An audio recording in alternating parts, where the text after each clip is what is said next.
it's been less than 24 hours since you guys played. So how are you feeling today now that, the March Madness run has come to an end?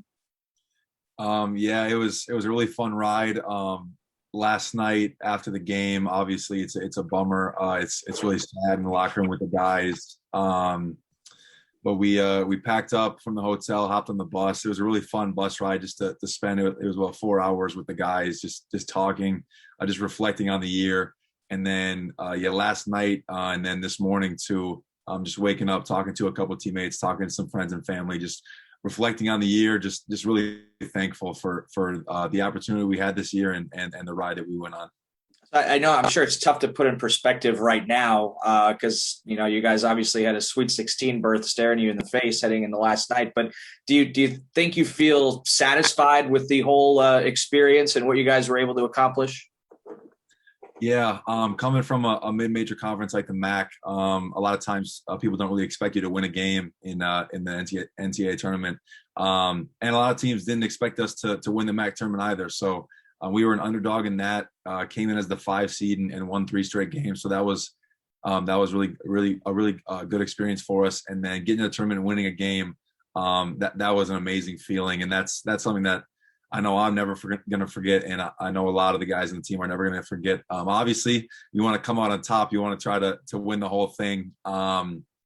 So that's kind of a bummer. But looking back in the season, I don't think there's any disappointment or anything like that. We did something really special here, and it's something that we're going to be able to look back on as a really fond memory. How would you describe just the roller coaster of emotions of the last, 2 weeks, week and a half or whatever it's been since you guys go on that run and win the MAC tournament, and then you find out you're playing Virginia, a team that you obviously have ties to, and then you go out there and you pull off the upset, and then last night's loss kind of finishing it off. I mean, that is highs and lows just across the board there. Yeah, it all started right before the MAC tournament. We actually had a COVID case in the program, and it was kind of a scare for us, not knowing if we'd be able to even go to the MAC tournament. We ended up being able to go. 3 games in 3 days, really tough, but we came out on top, and that was one of those really high moments. Jay Preston and I were roommates at the time, and we were just sitting in the hotel the night after the game with the trophy in our room, just enjoying it. And then we make the trip to Indy. We got on the court for the first time like 2 days after we got there, and then that was back to like we're here to play. The selection show with us getting matched up against Virginia. Obviously, all the connections with Tony, and then a childhood friend in Sam Hauser. That was a cool moment to see that we were going to play them. A good week of prep leading up to them, and then the game was it was unbelievable. Had a couple family members and friends at the game, so that was pretty cool. And then obviously getting the win is really fun. And then one day off, and then back to Creighton. We thought we had a pretty good game plan. They executed really well, and they hit a lot of shots, and we didn't. So obviously a bummer to lose that one. But just looking back and reflecting, it was a really, really, really fun experience, and I'm really thankful that I got to be a part of it. On TV, they had a really nice shot of you and Jay right at the final buzzer, just kind of embracing out on the floor. What was that moment like as you guys kind of knew it was coming to an end? Yeah, it's been a ride with Jay. I'm a year older than him, and I was his host on his official visit. So I knew him from the start. He's a great kid. Obviously, everybody knows his story. Every time I hear it, it still amazes me to see where he is today. Amazing basketball player, one of my best friends of all time. He's my roommate. We do everything together. Obviously he has a bright future of basketball ahead of him, probably in the NBA. So we'll see where that takes him. Just getting to embrace with him at the end of that game. It was a really, really sad moment, but at the same time, we were both just thankful again to be out there on the court together. What's next? What's next for you at this point? I mean, you've got an extra year. Do you plan on being back at Ohio again next year? That's the plan right now. Yep, finishing out my first graduate program, my first master's degree this year. I'm going to graduate in the spring, and then hoping to get into another master's program here and continuing the ride with the Bobcats and Coach Bowles. What happened to your shoe there? You don't see that too often. What happened last night? Yeah, I actually have it in my room right now, but I don't know. I planted on defense and it just basically exploded. The whole side of the shoe just blew out. My foot went through it. Um, Luckily didn't get hurt. Somehow my foot didn't slip or anything to hurt my knee or my ankle or anything. But yeah, that shoe is toast. Luckily, I had brought for some reason I brought a backup pair, the exact same shoes, just different colors. Um, and I brought it to the game for some reason. I hadn't been doing it all year, but I did it for this game. And yeah, one of the managers ran back and grabbed it really quick and got back out. So yeah, that was kind of crazy. You said you have it. Can I see it? Can you grab it real quick? Backpack over here. That's like that of all the things, that's the one that went viral from last night. I see that you search Ben Vander Plas on Twitter and all you see is the shoe. Just a very broken shoe here. Whole Wow. thing just came apart. Yeah. Yeah, glad you're all right, because that's what everybody was saying. It's like what happened with Zion a couple years ago, and he hurt himself. So I'm glad you're able to kind of withstand that one. Also, your is it Sarah, your communications person, told me you were in class today. Well, I mean, I find that kind of crazy. Like you're playing in the round of 32 last night, and then you turn around and you're back in class today. How weird is that for you? Yeah.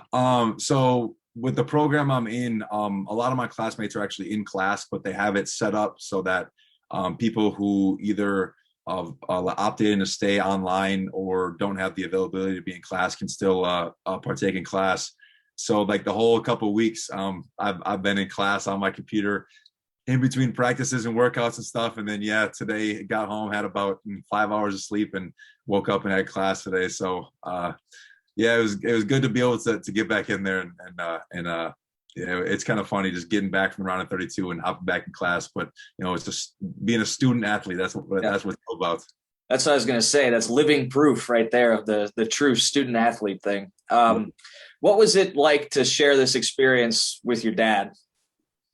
Yeah, just talking to him over the years. One of his best basketball memories is his NCAA tournament run with Green Bay, and he wanted this for us so badly, and he got to enjoy it. He got a lot of screen time in the Virginia game with his celebrations and everything. But yeah, just talking with him in between games, before and after games, he's been a really big part of who I am as a player, who I am as a person, and he's helped me through a lot of things. And to be able to experience this with him was a really cool thing. He obviously knows the game so well, having played it and coached you for all those years too. What advice did he give you along the way? One of the things that we talked about a lot was just taking a couple moments to soak everything in. Obviously, you're out there to play basketball and trying to win the games, but these are things that you're going to remember forever. So a couple of times throughout games, practices, just the experience as a whole, I would just stop, look around and be able to soak it all in. And then another big part of it for us is our family has pretty strong faith, and just exchanging Bible verses and things like that before games to calm the nerves and remember what everything's really about. Did he talk at all about his relationship with Coach Bennett throughout the week and mention anything about, hey, it's cool that you're playing Tony, or was that just kind of like push that aside and focus on the basketball? We talked about it a little bit. I'm sure we're going to talk a little bit about it more now that everything's over. But yeah, he kind of let me focus on the game, and we talked a little bit about it, but not too much. I've heard this both ways, so I just want to clarify. Did he name you after Dick Bennett or Tony Bennett? My understanding is that it was after Dick Bennett. Okay. That's what I thought too. That was the one that they actually said on TV, but then I'm seeing a lot of people like, oh, named after Tony Bennett. So I just wanted to make sure I got that right. So thank you. What do you, going back to just the overall experience, do you think you'll have a lasting memory or, moment that you'll look back on in a few years that will really stand out to you? Oh, man. I think coming into that locker room after the win against Virginia, that was a really fun experience. I don't know if you saw the video, but we all had the water bottles and dumped them on Coach Bowles. That was a really cool thing to experience with my teammates.